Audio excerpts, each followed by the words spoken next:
Nós gostávamos de ter um salário mínimo próximo do salário mínimo europeu nos países mais desenvolvidos. Isso não pode ser feito num ano ou dois. E quem disser que o vai fazer num ano ou dois está a mentir. Porque para o Estado, para o Governo, é fácil decretar salários mínimos. Espanha tem um salário mínimo mais alto que Portugal, mas está longe de outros países europeus mais desenvolvidos. Evidente, nós temos que fazer esse caminho para nos aproximar primeiro de Espanha, e por isso eu disse, numa entrevista que dei ontem, que o primeiro passo é chegar ao salário mínimo espanhol. Porque não faz sentido que Portugal tenha um salário mais baixo do que o espanhol. Posso perguntar-lhe diretamente, o Chega considera-se um partido anticentralismo e que quer, de facto, olhar para o território de uma outra forma? Evidente, senão não tínhamos um partido disperso distritalmente por todo o lado, com uma força enorme nas distritais, olho do Norte, por exemplo, que tem hoje um peso enorme no partido Chega. O país não pode ser Lisboa. O país tem que ter a capacidade, até porque o motor da economia e da indústria até está muito situado no norte do país. Portanto, temos que ter capacidade de olhar para este país e dizer, temos que ter mais indústria e mais exportação. Ainda hoje eu reunia de manhã com a Associação Empresarial no Minho e me falavam disto, que é, o segredo da economia portuguesa tem que ser evoluir, tem que ser exportar, mas também tem que ser satisfazer os trabalhadores. Nós temos que ter bons trabalhadores, motivados e satisfeitos. Senão o que é que vamos ter? Os jovens a emigrar para os países mais desenvolvidos do mundo. Isso não nos interessa. Portanto, sim ao aumento do salário mínimo, mas com uma condição. Que o salário mínimo não se vá aproximando do salário médio. Porque senão o que vamos ter é compressão salarial, em que todos estão a ganhar o salário mínimo. Muitas dessas... O que é que nós temos dito? Que temos que ter cuidado para que Portugal não se torne uma nova França ou uma nova Bélgica. É isso que temos dito. Porque é fácil... acha que está a funcionar mal o sistema de integração nesses países? Nem sou eu que digo. A Comissão Europeia abriu este ano um processo a Portugal por causa da chamada flexibilização dos vistos da CPLP. Nós antes tínhamos uma regra que era, para adquirir a nacionalidade de 6 anos, tinha que se conhecer a cultura e a língua portuguesa. E tínhamos a regra de que para se obter um visto para entrar em Portugal, tem que se ter contrato de trabalho, habitação e meios de subsistência. Bom, é o mínimo. Agora, as regras que temos é que qualquer pessoa entra de qualquer maneira, tenha trabalho ou não tenha habitação ou não tenha, venha fazer o que venha fazer. Já nem é preciso contrato de trabalho. Segundo as regras que o Governo Socialista impôs, as pessoas chegam e dizem assim, estou à procura de trabalho. Ora, não há nenhum criminoso que chegue cá e diga assim, o que é que vai fazer? Vou vender droga. Ou vou cometer um atentado terrorista. Ou vou roubar as pessoas. Que venham à procura de melhores condições de vida e venham para trabalhar. O problema não é eles virem, porque isso é o normal. O anormal é haver um Estado que lhes diz, podem entrar de qualquer maneira, sem quaisquer regras, sem vistos, sem controle, sem sabermos quem vocês são. Mas o Chega é ou não um partido anti-imigração? Não, o Chega é um partido de imigração regulada, controlada, que é quem vem. Nós temos que saber quem é, primeiro. Que condições de segurança tem? Eu não sei se viu este ano, era importante que as pessoas soubessem isto. O terrorista que atacou na Bélgica turistas suecos viveu na Covilhã. Ninguém sabia, nem nós sabíamos. Porque ele esteve lá como podia ter estado em Lisboa, no Porto, em Braga, porque aqui ninguém controla nada. Isso é uma crítica às nossas forças de segurança? É uma crítica à falta de controle, não é das forças de segurança. É à lei. Se a lei exigisse controle, as forças faziam. Nós estamos a criar uma bomba relógio em algumas cidades do país, a permitir pessoas que não sabemos quem são, que vêm de culturas completamente diferentes, entrarem sem qualquer controle em Portugal. Isto está a acontecer em Lisboa, como está a acontecer em Braga, como está a acontecer no Porto, como está a acontecer em Santarém, como está a acontecer em Faro. E como aconteceu noutros países... Ora bem, nós podemos preparar-nos ou não? E repare, com bons resultados ou com maus resultados? Eu acho que França mostra que é maus resultados. Portanto, queremos seguir o mesmo caminho que esses seguiram, com guetos, com violência, com impedimento da polícia de fazer o seu trabalho. Mas nem toda a gente que vai... Ora, o que é que nós temos defendido? Portugal precisa de imigração em alguns setores estratégicos, sem dúvida. Vou-lhe dar exemplos. Construção, como disse, restauração, turismo. Empresários amigos meus me dizem, André, sem imigrantes eu não consigo funcionar. Nas suas áreas, na agricultura, nos serviços, etc. Portanto, nós nunca fomos contra a imigração. Eu tenho muito respeito pelos imigrantes, porque também tenho pelos nossos imigrantes, que durante anos Portugal foi um país de imigração. E nós não nos podemos esquecer disso. Agora, os nossos imigrantes iam cumprindo as regras para trabalhar e para contribuir. Não podemos ter um país que permita entrar todos sem regras, sem controlo e que não seja para contribuir. Estarmos a receber pessoas cuja cultura e a matriz civilizacional é completamente diferente da nossa, em grande número, acabará cedo ou tarde por provocar uma tensão cultural e civilizacional. Portanto, se pudermos evitar isso, era o ideal. O caso dos brasileiros é um caso diferente. Os brasileiros têm a mesma matriz civilizacional que nós. A mesma matriz. Mas já se houve muitas críticas aos brasileiros também em Portugal e estas comunidades a maior número. Eu não vou alinhar numa perseguição. Está a ter um discurso mais moderado? Não é moderado, é porque é o que nós sempre dissemos. Nós temos muitos brasileiros no Chega e angolanos e moçambicanos, porque são pessoas que vieram para cá, que falam a língua portuguesa, que gostam de Portugal, que gostam da cultura portuguesa e querem contribuir. Também há portugueses no Brasil e em Angola. Portanto, há aqui uma integração cultural que nós não podemos comparar a quem vem do Paquistão, ou quem vem da Índia, ou quem vem do Bangladesh, ou quem vem do Afeganistão. É diferente. Nós temos de tratar diferente o que é diferente. Enquanto presidente do partido, que o Chega devia fazer uma campanha comprometendo-se com números e com propostas, e não só como faz o PSD, com todo o respeito, que é vamos gerir melhor e vamos melhorar a vida de todos, mas sem se comprometer com nada. Nós comprometemos com os riscos que isto tem, de escrutínio, mas que é positivo. E, de facto, eu propus recuperar o tempo de serviço dos professores em 4 anos, calendarizando. Porque não é possível fazê-lo num ano ou em 2. Mas agora ouço o secretário-geral do PS dizer o mesmo, que há uns 6 meses atrás não dizia. Os professores foram uma das carreiras cujo tempo de serviço não foi recuperado. Mas hoje em dia tem outro drama. É que muitos destes professores que viviam, que estão deslocados, como aos polícias também, porque estão em escolas que não são da sua residência, e de repente a inflação, fruto da guerra na Ucrânia, e o aumento dos preços de habitação, fruto do contexto mundial, mudou-lhes a vida a 180%. Quem pagava 300 euros de casa, de repente está a pagar 900.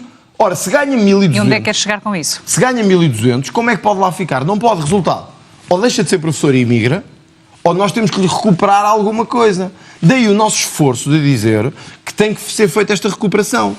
Por isso, a pergunta que me faz é, então, mas espera lá, quer aumentar as pensões, quer recuperar o tempo de saúde e quer uma saúde digna, o Estado tem dinheiro para isto ou não? Eu vou-lhe dizer o que é que eu acho, posso estar enganado, e daqui a um ano, como eu lhe disse há pouco, cá estarei, se tiver vencido, ou se estivermos no governo, como as sondagens indicam, pelo menos ser uma maioria de governo, para assumir a minha responsabilidade. Eu não fujo às minhas responsabilidades. Cá estarei para lhe dizer que não consegui. Ou para lhe dizer, olha, não era como eu pensava. Não era como eu pensava. O que é que eu acho? Como é que se chega lá? Eu acho que Portugal nunca teve um problema de falta de dinheiro, na minha perspectiva. Tem um problema de má gestão desse dinheiro. Nós ontem fomos surpreendidos nos jornais da noite, nos vários, em que Portugal gastou centenas de milhões de euros a mais na gestão da Covid-19 do que devia ter gasto. É um exemplo só. O que é que eu quero dizer com isto? Que se nós tivermos uma gestão com menos desperdício e uma capacidade de combater a corrupção e a economia paralela, numa diminuição de 15% ao ano, eu acho que nós conseguiremos alocar recursos para estes 3 setores fundamentais: a saúde, a educação e a justiça. Mas também não lhes vou mentir que isso não chega. E, portanto, não lhes vou só dizer assim, vamos combater a corrupção, e vamos combater a economia paralela, e vamos combater o desperdício. Não. Nós temos 2 taxas que queremos impor. Quais são? Porque quem diz que quer investir mais também tem que dizer onde vai buscar o dinheiro. Mas quais são essas taxas? Nós propomos uma taxa temporária sobre os lucros da banca, por um lado, a 40%. E uma outra taxa temporária sobre os lucros extraordinários das gasolineiras, também a 40%. Conjugando tudo isto, nós entendemos que conseguiremos ter dinheiro para esses investimentos. Não estou a falar de economia paralela. Corrupção. Em Portugal são cerca de 18 mil milhões a 20 mil milhões. É um valor muito elevado. É mais que o orçamento da saúde todo. Mas populismo é dizer assim, portanto eu pego nisto tudo e distribuo pelos outros. Porque isto não se combate num ano, nem em 2. Como dizia o presidente John Kennedy, aqueles que disserem que vão resolver isto num ano estão a mentir. Mas vamos pelo menos começar. É o que eu quero fazer. Vamos pelo menos começar. Portanto, tenho os melhores exemplos. A Irlanda, os Estados Unidos e a Inglaterra. E o que pretendo trazer para Portugal é leis firmes de combate à corrupção. Que é, mais do que a pena, embora para mim a pena seja importante, porque dissuade, mais do que a pena, é o produto do crime que tem que reverter para os cidadãos. Para que saibam que quem cometeu estes crimes deve devolver o dinheiro às pessoas. O Chega é então o quê no quadro da direita portuguesa, sendo que ficou completamente marginalizado pela AD, que integra 3 partidos, um dos quais o PPM também tem ideias um pouco jornalismo diferentes. Que eu não gosto. Você fez uma pergunta, que é, então se não é extrema-direita, o que é que você se considera? O que eu não gosto é de chegar a uma entrevista, ou de chegar a um painel informativo, o Chega à extrema-direita, não interessa. Porque isso não é ser jornalismo. Isso é caracterização prévia. Você fez uma pergunta, o que é que então vocês acham que são? Não é? Nós temos partidos na nossa família europeia que são mais, digamos assim, radicais. Isso não há dúvida. Mas olha, um desses partidos acaba de vencer as eleições na Holanda. O Geert Wilders. Posso lhe dizer, até, aliás em primeira mão, acabo de receber há minutos uma mensagem do novo primeiro-ministro holandês, ainda não é primeiro-ministro, mas quem venceu as eleições na Holanda. E que foi uma surpresa também. Uma surpresa enorme, a dirigir apoio ao Chega e a pedir aos portugueses que votem no Chega e a apelar à comunidade portuguesa na Holanda que vote no Chega também. Isto é extrema-direita, quer dizer, O país começou a ver assim, o Bloco de Esquerda e o PCP não são extrema-esquerda, só há a extrema-direita. O resto é à esquerda, depois há a extrema-direita, que é, como vivemos nesta cultura pós-revolução, em que a esquerda era tudo bom e a direita era tudo mau, passa a haver os partidos democráticos e os não democráticos. Como apareceu o Chega e pôs em confronto tudo isto, temos que os neutralizar, temos que os humilhar, e o fascista, a extrema-direita, é sempre radical. Mas o reforço de votantes no Chega não tem a ver também com o facto de o partido estar no extremo oposto dessa esquerda que nem sequer está a querer dizer que é extrema-esquerda? As últimas sondagens mostram que a maior parte do eleitorado do Chega vem do PS e do PSD. Estas pessoas são fascistas? São de extrema-direita? Não. Estas pessoas estão fartas do país que têm. Estão fartos de ser roubados pela classe política. A maior parte do eleitorado que o Chega recebe é do PS e do PSD, inclusive é do PS. Cerca de 10% dos nossos últimos votantes vêm do Partido Socialista. E porquê os mais jovens? Ora, mas isto para dizer primeiro, portanto, estas pessoas não são de extrema-direita nem fascistas. São radicais contra o estado de coisas a que chegamos. Os jovens. Nós desde o início percebemos que o país estava a mudar. Já não está tanto a mudar nas nossas gerações, está a mudar nas gerações mais novas, que já não acedem à informação como nós acedemos. Porquê é que custa tanto à esquerda e a algum status quo o novo mundo de comunicação? Por uma razão, porque eles não o controlam. Porque eles habituaram-se a controlar. Algumas televisões, alguns jornais, habituaram-se a só sair o que eles querem. Ora, este novo mundo é diferente. Acho que isto não é de esquerda nem de direita. É uma questão de comunicar diretamente com os eleitores. Enquanto que antes tínhamos que ter um filtro, o filtro televisivo ou o filtro jornalístico, nós agora temos a capacidade de falar diretamente com as pessoas. E é isso que aterroriza a esquerda tanto.